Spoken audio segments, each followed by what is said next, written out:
Alright guys, so the video that I did on engaging the 4-wheel drive on these 4runners, it got better feedback than I was expecting, so I'm going to go ahead and kind of continue on with that, and today I'm going to talk to you about the DAC system on these 4runners. So DAC stands for Downhill Assist Control, and not Downhill Ascent Control like some people call it, and I think myself have been guilty of that a few times. Just a common mistake. Obviously downhill ascent wouldn't make any sense. It's downhill assist control.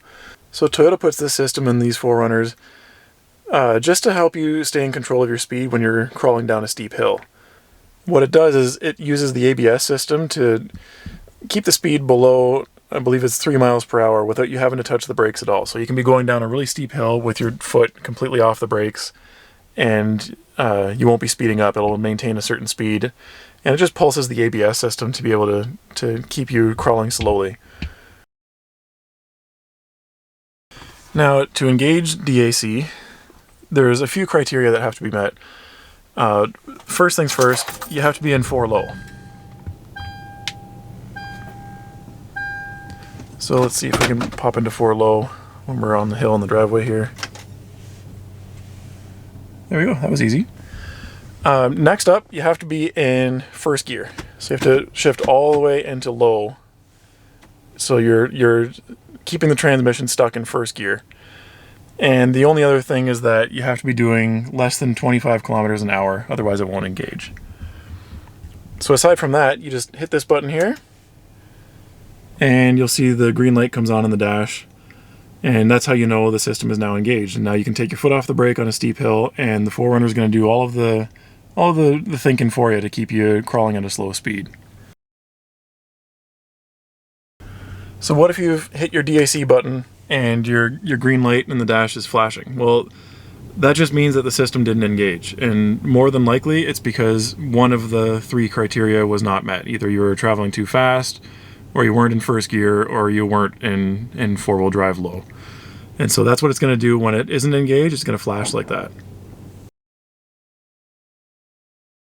So now to disengage the DAC, of course it's quite simple. You just hit the button and the light will be off in the dash again, and it's completely disabled. Now you can also, I believe, just like cruise control, you can just tap the brakes with your foot, and that'll kick the system off as well. So either of those 2 things is going to get you back to a regular mode, and DAC will no longer be active. Now, this system is all fine and dandy, and it is pretty cool. I think in these earlier model 4runners, I believe this was kind of like paving the way towards the Toyota's crawl control.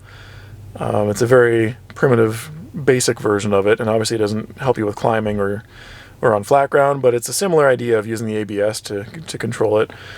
But I don't use it. I don't use DAC when I'm off-roading, and I'm not the only one. I think there's a lot of people that agree with me on this.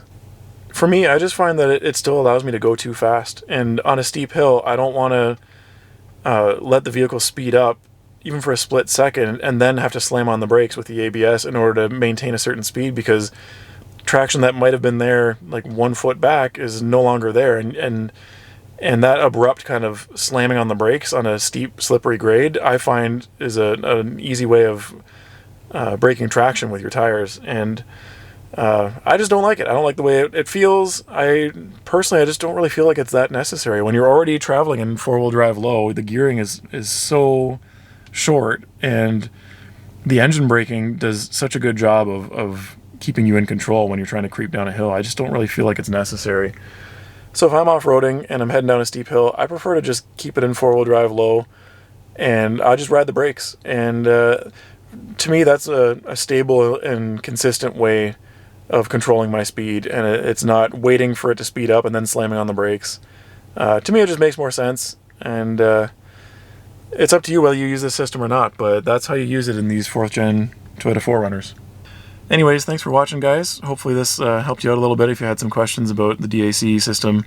I know somebody had requested this video, so hopefully that's what you're looking for, and make sure you stay tuned for more videos in the future.